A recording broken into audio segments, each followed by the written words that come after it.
Hello. Caballero, hace rato que no vengo por aquí. Tengo 10 minutos. 10 minutos. Oye, me acordé lo de eso, tenemos 10 minutos. A ver, tengo 10 minuticos nada más, pero quería decir esto. Lo primero, hay una tarde preciosa. Salgan donde quieran que esté, porque la tarde el cielo está divino. Pero lo que venía a decir es, yo les voy a decir la verdad. Hay cosas que a mí me resbalan. La mayoría de las cosas me resbalan.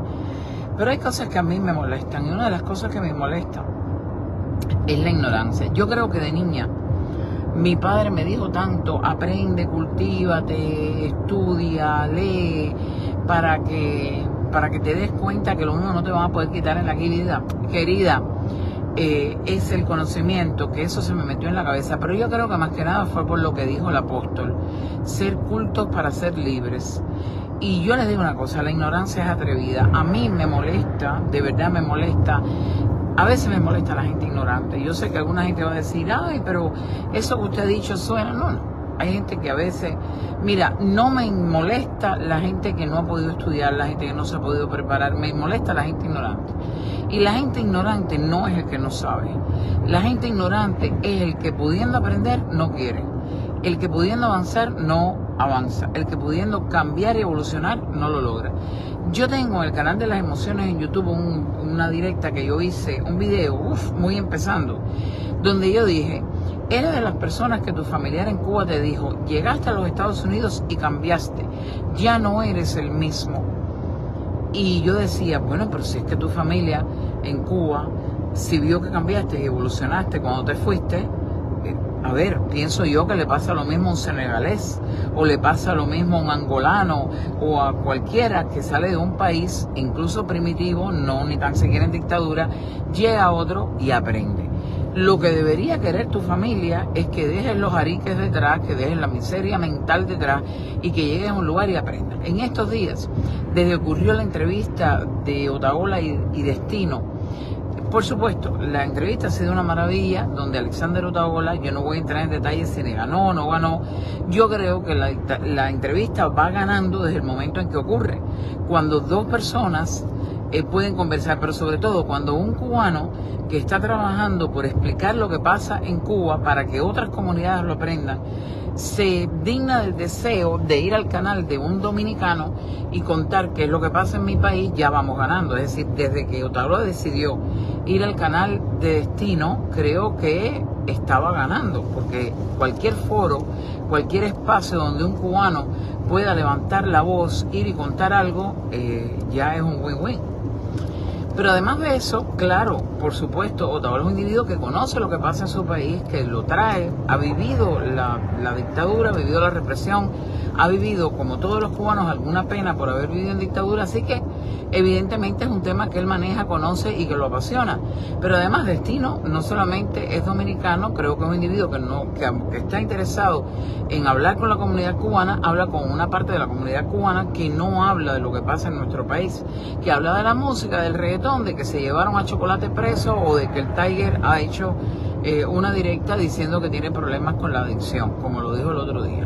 Entonces, yo creo que Destino está hablando con un cubano que no es lo que representa, evidentemente, el dolor del pueblo cubano. Igual, Destino no es cubano, y si hay cubanos que no le interesa la solidaridad con sus propios hermanos, ¿qué puedo pedir yo para Destino?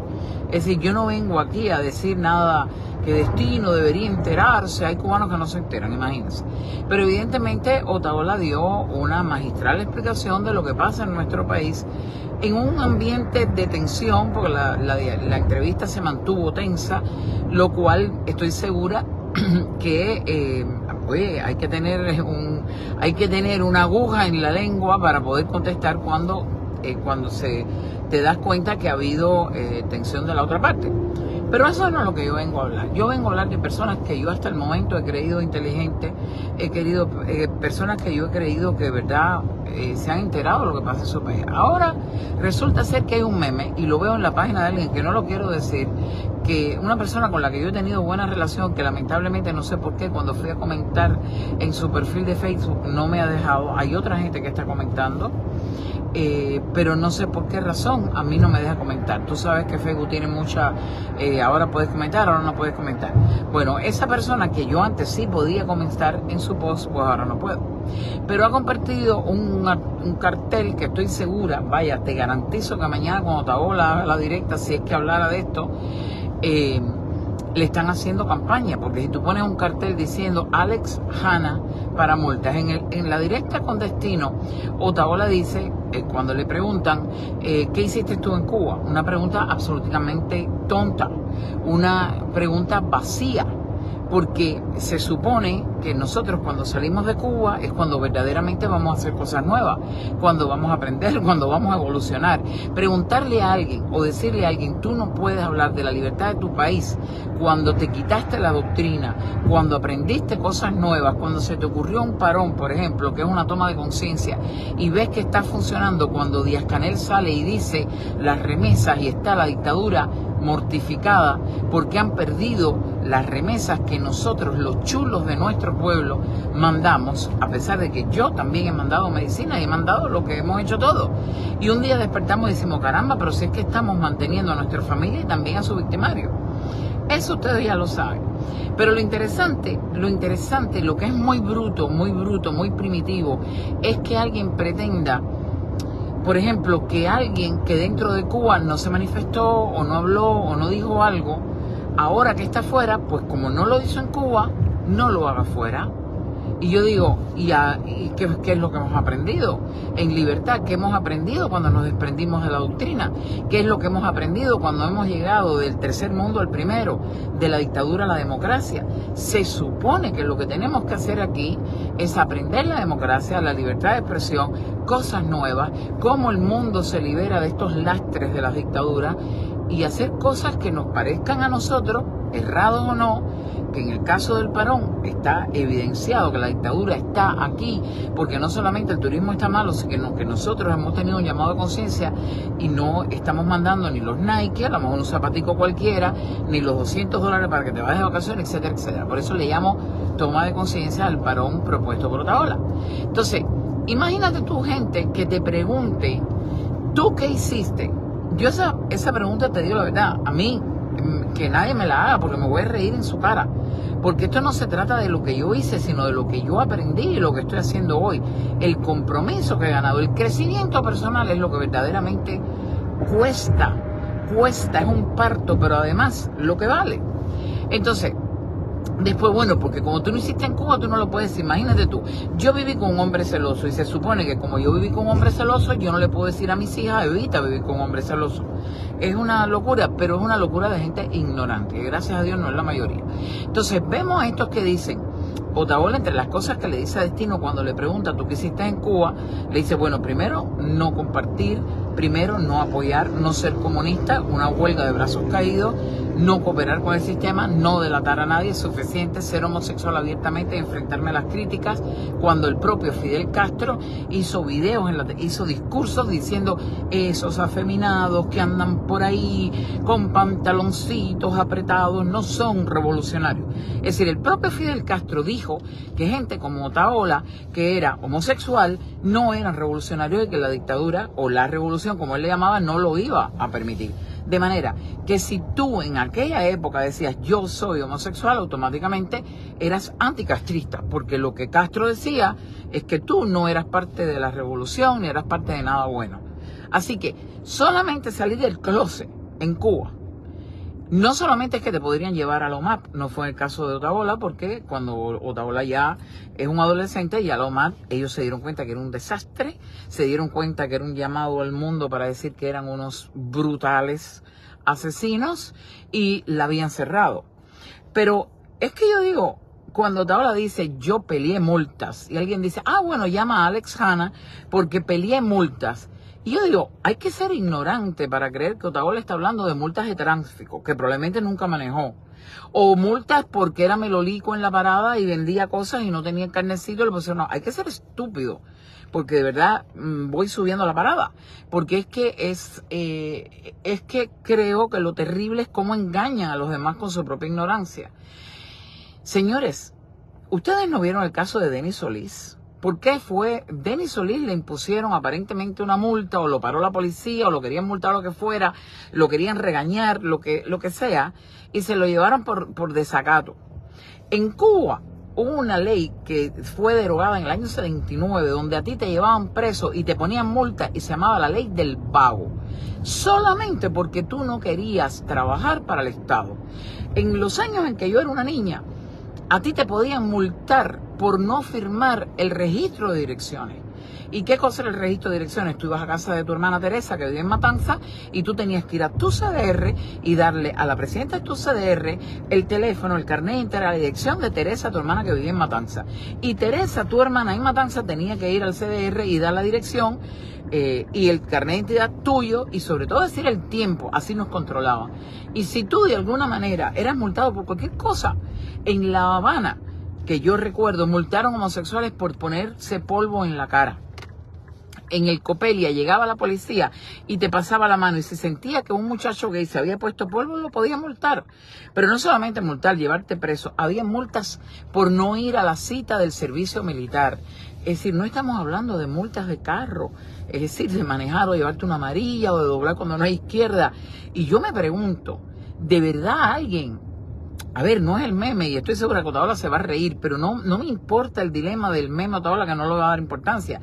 ¿Cómo estamos desinformando? Porque somos ignorantes.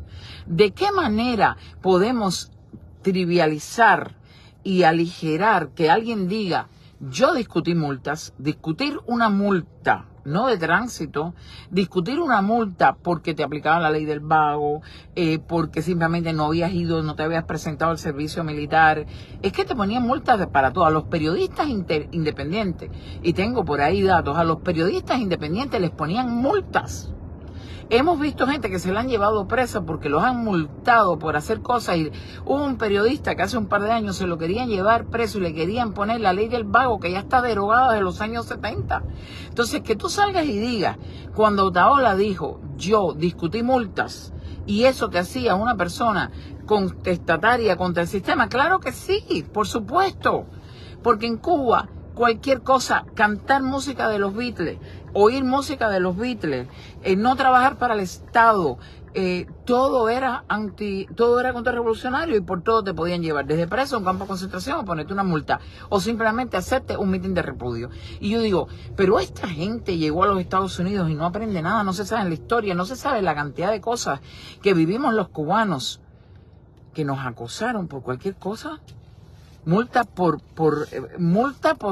cualquier cosa, señores. Señores, incluso no solamente la multa, el papel, el regaño, por no ir a la reunión del CDR, por no ir a votar, te mandaban una citación, una multa. En Cuba, todo lo que ellos decían, y tú le fueras a la contraria, verbal o escrito, era estar en contra del sistema. Ojalá muchísimos cubanos a día de hoy bajen los brazos y digan, no voy al 1 de mayo, no pago la multa porque me citaste, no voy a la aceptación donde me mandaste, porque en el momento en que el cubano solamente deje de cooperar, todo cambiará. Lamento decir, pero lo tengo que decir, me da muchísima pena ver gente que incluso yo creía más lista diciendo cosas tan tontas, pero sobre todo desinformando de lo que pasó en nuestro país, de la historia, que va desde lo más ligero hasta lo más profundo. Señores, les voy a decir algo. El otro día estaba escuchando la historia de Chanes de Armas, el preso con más tiempo de cárcel del mundo, más que Mandela. Chanes de Armas estuvo 30 años preso. Siempre que se habla de años en prisión, se habla de Nelson Mandela, y es una injusticia inmensa, porque Chanes de Armas, un cubano, fue el preso más viejo con mayor cantidad de años en prisión. Fue a la Sierra Maestra, fue amigo de Fidel Castro, bajó de la Sierra Maestra con Fidel Castro, le dieron el cargo de jefe de la policía motorizada de Fidel Castro, y a los 5 meses, cuando se dio cuenta que era comunismo, solamente renunció, solamente dijo, ya no quiero hacer más esto. Y Fidel Castro personalmente lo sentenció a 30 años de prisión. Las razones por las que en Cuba yo no me pude graduar de la universidad en Cuba, me acosaron por no entender la plusvalía, por querer que me la explicaran de la manera que no me la podían explicar. Y hoy una de las personas que me hizo esta cosa vive en Miami. Probablemente ande por ahí regando falsedades sobre lo que pasó en nuestro país. De verdad, señores, hay que informarse, porque llegar a los Estados Unidos, no aprender cómo se vive en democracia, pero sobre todo minimizar las cosas que pasaban en Cuba, es cuando mínimo oprobioso. Engañar y negar la historia. Vamos a ponernos serios, que de verdad me afogona ver a tanta gente estúpida creyéndose inteligente. Ha sido todo, le mando besos y me despido. Chao.